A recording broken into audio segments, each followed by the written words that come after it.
नमस्कार ओडिशावासी, आज हेउची 25 अगस्त 2025 सोमवार।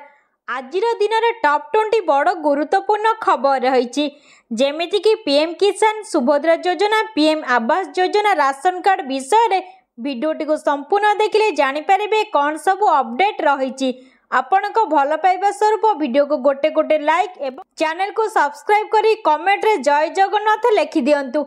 आजिर प्रथम खबर, अंत्योदय गृह योजना 6 मासरे घर सारिले 20,000 टंका मिलिबो। अंत्योदय गृह योजनार प्रोत्साहन राशि देवार नियम सरकार नरम करिसेंती। पूर्वे 4 मासरे घर सारिले 20,000 टंका मिलुथिला, किंतु वर्तमान 6 मास मध्यरे घर सारिले समान अर्थ सहाय्य मिलिबो। आउ 8 मासरे सारिले 10,000 टंका इनाम मिलिबो। एही परिवर्तन आसीछि कारण आधार पेमेंट समस्या और मनरेगा श्रम टंका न मिलिबारु घर निर्माण विलंब हेउथिला, जहा द्वारा लोके इनाम टंका हराउथिले। एबे नूतन नियम रे लोकंकु अधिक समय मिलिबो और सेमानकु टंका मिलिबार निश्चिंतता रहिबो। परवर्ती खबर, लगाण वर्षा जोगु फुलुछि नदी। 27 जाए राज्य रे प्रबल वर्षा। लगातार वर्षा जोगु राज्यर नदी गुड़िक फुली उठी। बालेश्वर सुवर्णरेखा नदी राजघाट रे सतर्क संकेत 9.45 मीटर अतिक्रम करी 10.35 मीटर प्रभावित हेउची एवं भद्रक रे बैतरणी नदी मध्य विपद संकेत उपरे अछि। पाणीपाग विभाग अनुसार एक सक्रिय लघुचाप जोगु 27 तारिख जाए राज्य रे प्रबल वर्षा हेबार संभावना रही, जहा फल मयूरभंज, केन्दुझर, सुंदरगढ़ और झारसुगुड़ा जिला येलो अलर्ट जारी करा जायछि एवं गणेश पूजा और नुआखाई उत्सव फिका पड़िबार आशंका रही।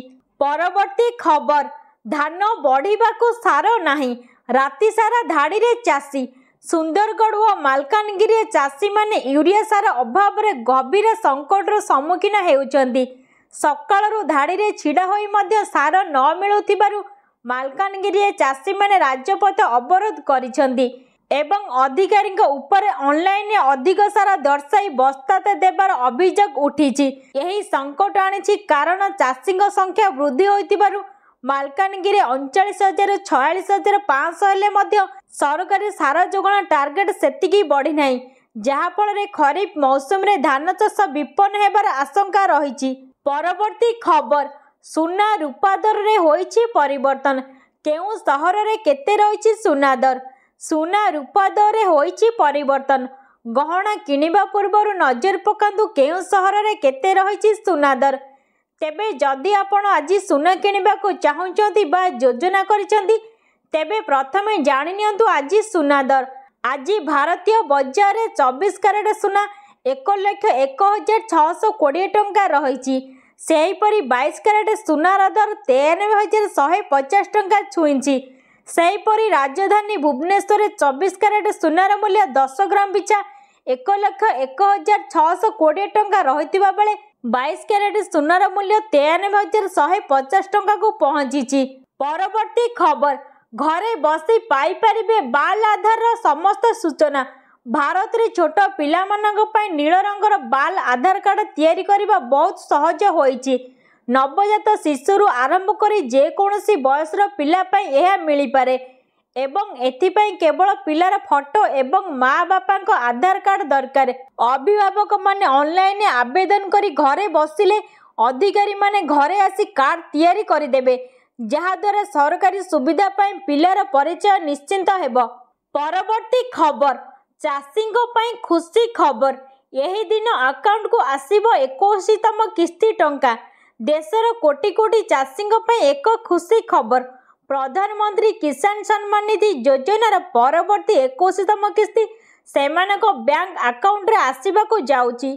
प्रधानमंत्री किसान सम्मान निधि योजनार 21तम किस्ती 2,000 टंका नवेम्बर किंबा डिसेम्बर 2024 रे चाषी बैंक अकाउंट रे जमा हेबार आशंका रही, जहाँ चाषी को तुरंत ई-केवाईसी पूरण करी जमी जांच समाप्त एवं आधार बैंक लिंक करबा अत्यंत जरूरी, नचेत सेमाने यही अर्थ साहाय्य वंचित होई पारंती।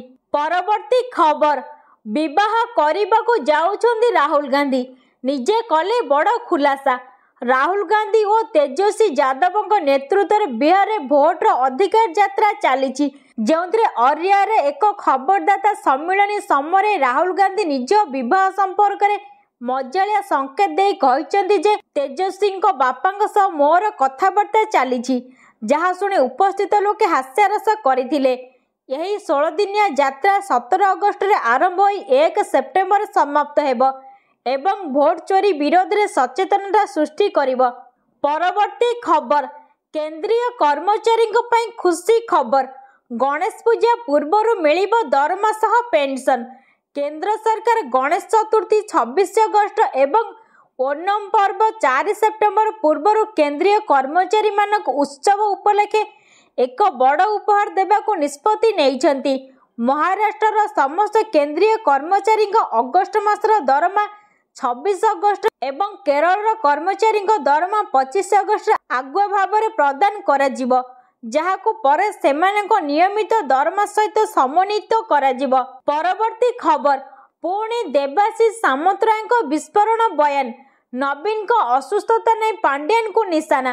ବିଜେଡି ସାଂସଦ ଦେବାଶିଷ ସାମନ୍ତରାୟ ଦଳର ଜ୍ୟେଷ୍ଠ ନେତା ଓ ସଂସ୍ଥାପକ ନବୀନ ପଟ୍ଟନାୟକଙ୍କ ଅସୁସ୍ଥତା ତାଙ୍କର ବ୍ୟକ୍ତିଗତ ସଚିବ ବଚ୍ଚା ବାବୁ ପାଣ୍ଡିଆନଙ୍କ କାର୍ଯ୍ୟଶୈଳୀକୁ କଠୋର ଭାବେ ସମାଲୋଚନା କରି କହିଛନ୍ତି ଯେ ରାଜ୍ୟବାସୀ ଓ ଦଳୀୟ ନେତାମାନଙ୍କୁ ନବୀନ ବାବୁଙ୍କ ସ୍ୱାସ୍ଥ୍ୟ ସ୍ଥିତି ସମ୍ପର୍କରେ ସଠିକ୍ ଓ ସମୟୋଚିତ ତଥ୍ୟ ଦେବାରେ ପାଣ୍ଡିଆନ ବିଫଳ ହୋଇଛନ୍ତି, ଯାହା ଦଳ ପାଇଁ କ୍ଷତିକର ହୋଇଛି ଏବଂ ଏହି ମନ୍ତବ୍ୟ ଦଳ ଭିତରେ ନୂତନ ବିବାଦ ଓ ଅସନ୍ତୋଷ ସୃଷ୍ଟି କରିଛି। ପରବର୍ତ୍ତୀ ଖବର, ପୁରୀ ଜଗନ୍ନାଥ ବଲ୍ଲଭ ମଲ୍ଟିଲେବଲ କାର୍ ପାର୍କିଂରୁ ତଳକୁ ଖସିଲା Bolero. Puri Jagannath Ballav multilevel car ପାର୍କିଂରୁ ତଳକୁ ଖସି ପଡ଼ିଛି ଏକ ବୋଲେରୋ। ଭାରସାମ୍ୟ ହରାଇ OD01 SC 4516 ନମ୍ବର ବିଶିଷ୍ଟ ବୋଲେରୋଟି ଗୋଟିଏ ମହଲାରୁ ତଳକୁ ଖସି ପଡ଼ିଛି, ଫଳରେ ଡ୍ରାଇଭର ଗୁରୁତର ହୋଇଛନ୍ତି। ତାଙ୍କୁ ସ୍ଥାନୀୟ ଲୋକେ ଉଦ୍ଧାର କରି ପୁରୀ ହସ୍ପିଟାଲରେ ଭର୍ତ୍ତି କରିଛନ୍ତି। ତେବେ ଗୁରୁତର ଥିବା ଡ୍ରାଇଭର ଜଣକ ଭଦ୍ରକ ବାଲେଶ୍ୱରର ସଞ୍ଜୟ ସେଠୀ। ସୂଚନାଯୋଗ୍ୟ, ସଞ୍ଜୟ ଗାଡ଼ିକୁ ପଛକୁ ପାର୍କିଂ କରୁଥିବା ବେଳେ ଭାରସାମ୍ୟ ହରାଇ ଗାଡ଼ି ତଳକୁ ପଡ଼ିଯାଇଥିବା ସୂଚନା ମିଳିଛି। ଅପରପକ୍ଷରେ ବଲ୍ଲଭ ମଲ୍ଟି ଲେବଲ କାର୍ ପାର୍କିଂରେ ସୁରକ୍ଷା ପ୍ରତି ଦୃଷ୍ଟି ଦିଆଯାଇନଥିବା ମଧ୍ୟ ସାଧାରଣରେ ଅଭିଯୋଗ ହେଉଛି। ପରବର୍ତ୍ତୀ ଖବର, ସେପ୍ଟେମ୍ବରରୁ କର୍ମଚାରୀଙ୍କ ବଢ଼ିଲା DA DR। ରାଜ୍ୟ ସରକାର ବଡ଼ ଘୋଷଣା କଲେ। କେରଳ ସରକାର ରାଜ୍ୟର ସରକାରୀ କର୍ମଚାରୀ, ଶିକ୍ଷକ ଏବଂ ପେନ୍ସନଭୋଗୀଙ୍କ ପାଇଁ ମହଙ୍ଗା ଭତ୍ତା DA ଏବଂ ମହଙ୍ଗା ରିହାତି DRର ଆଉ ଏକ କିସ୍ତି ମଞ୍ଜୁର କରିଛନ୍ତି, ଯାହା 1 ସେପ୍ଟେମ୍ବର 2024ରୁ ଲାଗୁ ହେବ ଏବଂ ରାଜ୍ୟର ବାର୍ଷିକ ଖର୍ଚ୍ଚ ପ୍ରାୟ 2000 କୋଟି ଟଙ୍କା ବୃଦ୍ଧି କରିବ, ଯାହା ଚଳିତ ବର୍ଷରେ ଏହି ଲାଭର ଦ୍ୱିତୀୟ ବୃଦ୍ଧି ଅଟେ। ପରବର୍ତ୍ତୀ ଖବର, ଅବସର ପରେ ପ୍ରତିକ୍ରିୟା ରଖିଲେ ଚେତେଶ୍ୱର ପୂଜାରା। ଚେତେଶ୍ୱର ପୂଜାରା କହିଲେ, ଅଷ୍ଟ୍ରେଲିଆରେ ଟେଷ୍ଟ ସିରିଜ ଜିତିବା ସ୍ମରଣୀୟ ଥିଲା। ଭାରତୀୟ କ୍ରିକେଟ ଦଳର ଜଣେ ବିଶ୍ୱସ୍ତ ବ୍ୟାଟ୍ସମ୍ୟାନ୍ ଚେତେଶ୍ୱର ପୂଜାରା 24 ଅଗଷ୍ଟ 2024ରେ ଆନ୍ତର୍ଜାତୀୟ କ୍ରିକେଟର ସମସ୍ତ ଫର୍ମାଟରୁ ଅବସର ନେଇଛନ୍ତି, ଯାହାକୁ ସେ ନିଜ ଜୀବନର ଏକ ଗର୍ବର ମୁହୂର୍ତ୍ତ ବୋଲି କହିଛନ୍ତି।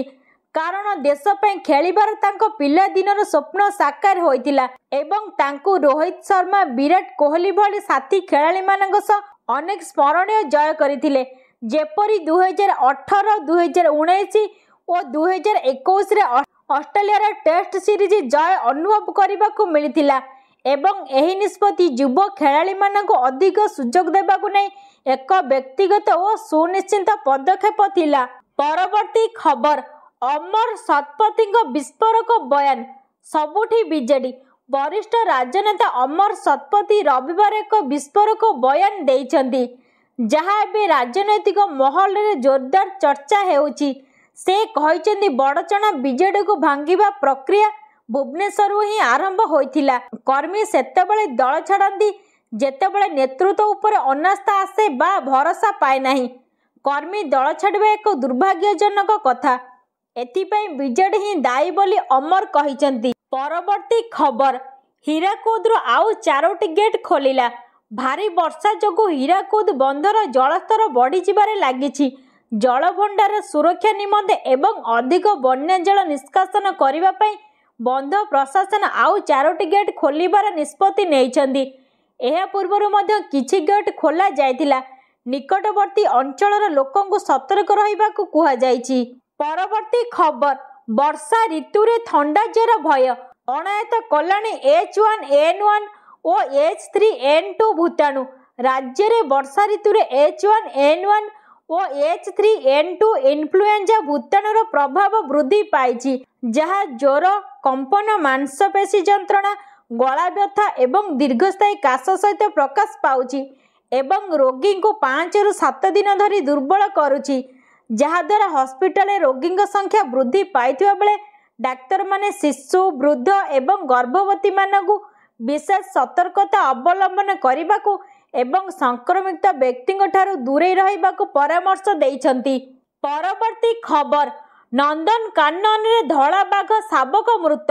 नंदनकानन प्राणी उद्यान रे धला बाघुणी मौसुम 2.5 मासर अंडीरा धला शाबक मृत।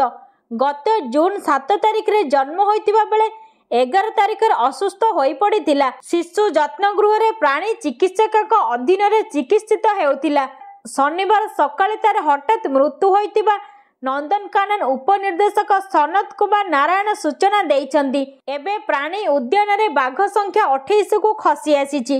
प्राणी उद्यान रो 28 नंबर फीडिंग चैम्बर रे रहुतिबा 9 वर्षीय धला बाघुणी मौसुमी गत जून 7 तारिख राति रे 2 घंटा अंतर रे 2टी शाबक जन्म देइथिला। खुआडे लागिथिला सीसीटीवी माध्यम रे ता उपर नजर रखा जायथिला। मौसुमी छुआ मानकर जत्न नेबा सहित क्षीर पान करुथिबा देखिबाकू मिलिथिला।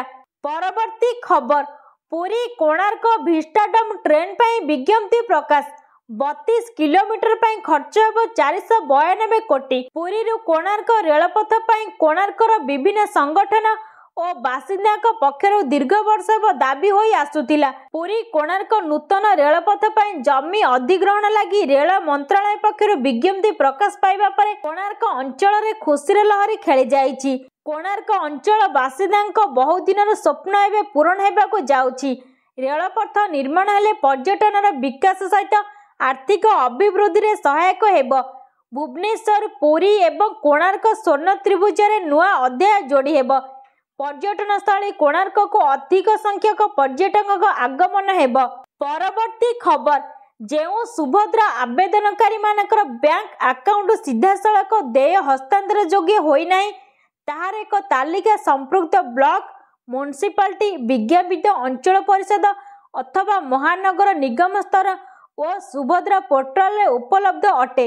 वर्तमान सुधा लाभ पाई नथिबा आवेदनकारी मानकु परामर्श दिया जाउछि कि सेमाने यही तालिका को जांच करंतु। जदि यही तालिका रे तांको नाम थाए ताहाले अकाउंट थिबा तांको बैंक को जाई अकाउंट को सीधासलख देय हस्तांतर योग्य डीबीटी एनेबल्ड करंतु। सीधासलख देय हस्तांतर योग्य डीबीटी एनेबल्ड न हेबा पर्यंत आपण सुभद्रा अधीन रे सहायता राशि पाई परिबे नाही। परवर्ती खबर, एणिकी बस रे मागणा जिबे छात्र छात्री। गणशिक्षा मंत्री को बड़ घोषणा। स्कूल और गणशिक्षा मंत्री नित्यानंद गंड शुक्रवार एक बड़ घोषणा करिसेंती। एणिकी सरकारी बस रे छात्र छात्री मागणा स्कूल जाई परिबे। परिचय पत्र देखाई मागणा रे छात्र छात्री स्कूल जिबे बोली मंत्री कहिसेंती। सेहीपरि प्रथम रु 10म पर्यंत सबु पिला को मागणा पाठ्य पुस्तक दिया जिवो। जातीय शिक्षा नीति अनुसार प्राथमिक शिक्षा रे व्यापक परिवर्तन हेबो। एनसीईआरटी ढांचार एसएससीईआरटी को विकसित करने को पदक्षेप नियाजिबो। गुणात्मक शिक्षा प्रदान उपरे अधिक फोकस दियाजिबो बोली मंत्री सूचना देइछन्ति। परवर्ती खबर, आसंता 2025 मसीहा सेप्टेम्बर मासरे एक महत्वपूर्ण भौगोलिक घटना घटिबाको जाउछि, जहाँ ज्योतिष शास्त्र दृष्टि अत्यंत गुरुत्वपूर्ण। एही मासरे एक चंद्रग्रहण अनुष्ठित हेबो, जार प्रभाव समस्त 4टी राशि उपरे पड़िबो। ज्योतिर्विद मानक गणना अनुसार यही चंद्रग्रहण किछि राशि अत्यंत शुभ फलदायी हेबाकू जाउछि। एही समय रे सेमानकर भाग्योदय हेबार संभावना रहिछि। 2025 मसीहा सेप्टेम्बर 7 तारिख रविवार दिन यही चंद्रग्रहण अनुष्ठित हेबो। भारतीय समय अनुसार यह राति रे आरंभ होई सेप्टेम्बर 8 तारिख पर्यंत चलिबो। ଏହି ଗ୍ରହଣ ଭାରତର ଅଧିକାଂଶ ସ୍ଥାନରେ ଦୃଶ୍ୟମାନ ହେବ। ପରବର୍ତ୍ତୀ ଖବର, ଓଡ଼ିଶା ସରକାରଙ୍କ ମହତ୍ତ୍ୱପୂର୍ଣ୍ଣ ଯୋଜନା ମଧୁବାବୁ ପେନସନ ଯୋଜନା ରାଜ୍ୟର ବୃଦ୍ଧ, ବିଧବା, ନିରାଶ୍ରିତା ଓ ଅସମର୍ଥଙ୍କ ପାଇଁ ଜୀବନଧାରା ସମାନ। ବର୍ତ୍ତମାନ ପେନସନ ରାଶି 1000ରୁ 1200 ଟଙ୍କା ପର୍ଯ୍ୟନ୍ତ ଦିଆଯାଉଛି। କିନ୍ତୁ ଲୋକଙ୍କ ଦୀର୍ଘ ଦିନର ଦାବି ହେଉଛି ଏହି ରାଶିକୁ ବୃଦ୍ଧି କରି ନ୍ୟୁନତମ 3000 ଟଙ୍କା କରାଯାଉ। ନିର୍ବାଚନ ପୂର୍ବରୁ ସରକାର ପେନସନ ବୃଦ୍ଧି ସମ୍ପର୍କରେ ଆଶ୍ୱାସନା ଦେଇଥିବା ସତ୍ତ୍ୱେ ଏପର୍ଯ୍ୟନ୍ତ ନୂଆ ଘୋଷଣା ହୋଇନାହିଁ। ସହଯୋଗୀ ସଂଗଠନ ଓ ପେନସନଭୋଗୀମାନେ କହିଛନ୍ତି ଯେ ଜୀବନଯାପନ ଖର୍ଚ୍ଚ ବଢ଼ିଥିବାରୁ 1000 ଟଙ୍କାରେ କିଛି ହେଉନାହିଁ। ପରବର୍ତ୍ତୀ ଖବର, ଏମିତି ଯୋଜନା ଥିଲେ ଟେନସନ ରହିବନି, ଆବେଦନ କରି ଉଠାନ୍ତୁ ଲାଭ।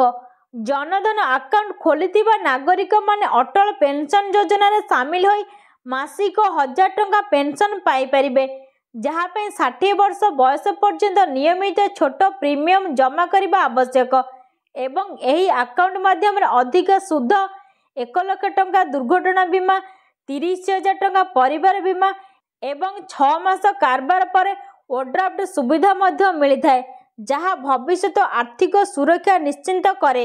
ପରବର୍ତ୍ତୀ ଖବର, ନଦୀକୁ ଶୌଚ ହେବାକୁ ଯାଇ ଭାସିଗଲେ ବୃଦ୍ଧା, ଆଜି ବି ମିଳିନି ପତ୍ତା।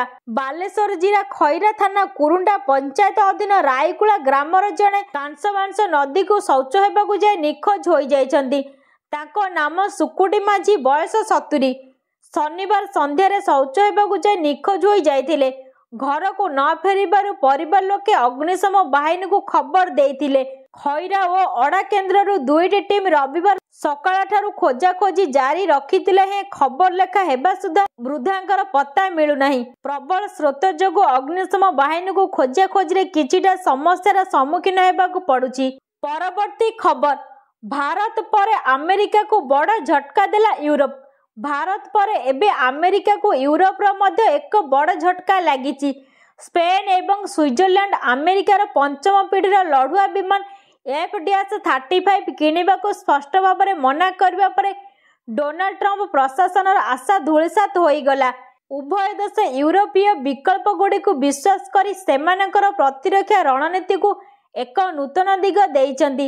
ସ୍ପେନ ଏବଂ ସୁଇଜରଲ୍ୟାଣ୍ଡର ସାମ୍ପ୍ରତିକ ନିଷ୍ପତ୍ତିଗୁଡ଼ିକ ଆମେରିକା F-35 ଲଢୁଆ ବିମାନଠାରୁ ନିଜକୁ ଦୂରେଇ ରଖିବା ପାଇଁ ୟୁରୋପର ଦୃଷ୍ଟିକୋଣକୁ ଅଧିକ ସ୍ପଷ୍ଟ କରିଛି।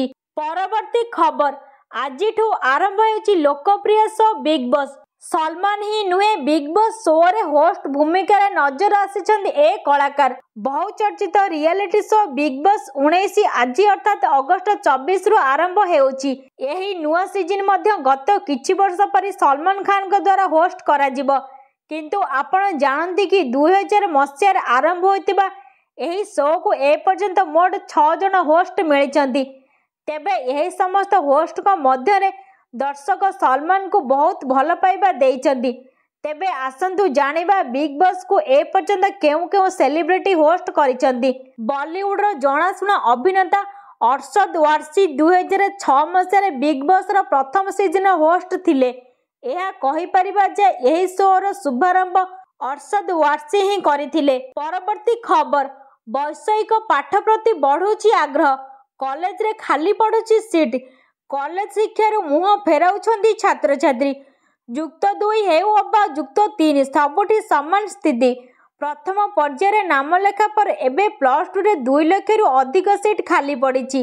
ସେହିପରି ଯୁକ୍ତ 3ରେ ଖାଲି ରହିଛି ପ୍ରାୟ 99,000 ସିଟ୍। ସୋମବାରଠାରୁ ଆରମ୍ଭ ହେବ ଯୁକ୍ତ 2 ଦ୍ୱିତୀୟ ପର୍ଯ୍ୟାୟ ନାମଲେଖା। କଲେଜ ଶିକ୍ଷାରୁ ମୁହଁ ଫେରାଉଛନ୍ତି ଛାତ୍ରଛାତ୍ରୀ। ଯୁକ୍ତ 2 ଓ ଯୁକ୍ତ 3 ପ୍ରଥମ ପର୍ଯ୍ୟାୟ ନାମଲେଖା ସରିବା ପରେ ଏଭଳି ତଥ୍ୟ ସାମ୍ନାକୁ ଆସିଛି। ଯୁକ୍ତ 3 ପାଇଁ ମୋଟ 2,77,399 ସିଟ୍ ରହିଛି। ପ୍ରଥମ ପର୍ଯ୍ୟାୟରେ 1,78,177 ପିଲା ନାମ ଲେଖାଇଛନ୍ତି। ପରବର୍ତ୍ତୀ ଖବର, ନୂଆଖାଇ ପାଇଁ ମା ସମଲେଇ ମନ୍ଦିରରେ ପହଞ୍ଚିଲା ସରିଆ ଧାନ। ସମ୍ବଲପୁର ନୂଆଖାଇ ପାଇଁ ମା ସମଲେଇ ମନ୍ଦିରରେ ପହଞ୍ଚିଲା ସରିଆ ଧାନ। ବଳବସପୁର ବେହେରା ପରିବାର ସରିଆ ଧାନ ଧରି ପହଞ୍ଚିଗଲେ। ମଲେଇ ମନ୍ଦିର ମୁଖ୍ୟ ପୂଜକଙ୍କୁ ପ୍ରଦାନ କରାଗଲା। ସମଲେଇ ମନ୍ଦିର ମୁଖ୍ୟ ପୂଜକଙ୍କୁ ପ୍ରଦାନ କରାଗଲା ସରିଆ ଧାନ। ନୂଆଖାଇ ଦିନ ସରିଆ ଧାନରୁ ପ୍ରସ୍ତୁତ ଚାଉଳରେ ନବାନ୍ନ ଲାଗି ହେବ। ପରବର୍ତ୍ତୀ ଖବର, ସବୁ ଥାନାରୁ ହଟିବ ଜବତ। अव्यवहृत और अचल गाड़ी पुलिस कमिशनर को चिठी करिबो बीएमसी सबु थानारू हटिबो जबत अव्यवहृत और अचल गाड़ी भुवनेश्वर महानगर निगम मेयर सुलोचना दासଙ୍କ सूचना जबत गाड़ी पड़ी रहिबा जोगु सहरर सौंदर्य नष्ट हेउची गाड़ी हटिले जागा सफा हेबो राजस्व बढ़िबो कहले मेयर पुलिस कमिशनर को चिठी करिबो भुवनेश्वर महानगर निगम थाना सह बीएमसी अव्यवहृत और अचल गाड़ी स्क्रैप हेबो बोली कहले मेयर। परवर्ती खबर उपराष्ट्रपति निर्वाचन दौड़े 71 वर्ष अवसर प्राप्त किरण जगत सिंह उपराष्ट्रपति निर्वाचन को नहीं सारा देश में राजनैतिक माहौल सरगरम रही शासक और विरोधी दल निज निजर प्रार्थी घोषणा कर सारी बेले किए भारतर आगामी उपराष्ट्रपति हे से नहीं राजनैतिक अंकघोषा आरंभ होइछि। एहारी भितर उपराष्ट्रपति निर्वाचन दौड़े हरियाणा जड़े अवसर प्राप्त किरण मध्य सामिल होइछन्ति। उपराष्ट्रपति निर्वाचन पे से नामांकन पत्र भरिछन्ति। सरकारी कर्मचारी समस्या को समाधान करने से आशावादी अछन्ति। परवर्ती खबर ग्राम अंचल जनसाधारण दिया जाउछि मागणा शौचालय ओडिशा सरकार ग्राम और दूरदर्शिता अंचल में व्यापक भाव शौचालय निर्माण कार्यक्रम आरंभ करिछन्ति। गाँ गाँ रे स्वच्छता बढ़ाइबा एवं खोला शौच को अवसान देवा उद्देश्य यही योजना अंतर्गत करिबा और बीपीएल परिवार गुड़ी को मागणार शौचालय दिया जाउछि। प्रति परिवार पई ओडिशा सरकार प्राय 12,000 टंका अनुदान देउछन्ति जहारे निज घरे निज शौचालय तैयारी कराजिबो। एहा सहित स्वास्थ्य और स्वच्छता संपर्क में लोकों मध्य जागृता बढ़ा जाउछि। विशेषकर गंजाम कंधमाल मयूरभंज नवरंगपुर जिले में यही योजना बेस गति धरिछि। आवेदन करने निकटस्थ पंचायत कार्यालय जोगाजोग करें। संपूर्ण भिडियोटी को देखुथिबारु धन्यवाद।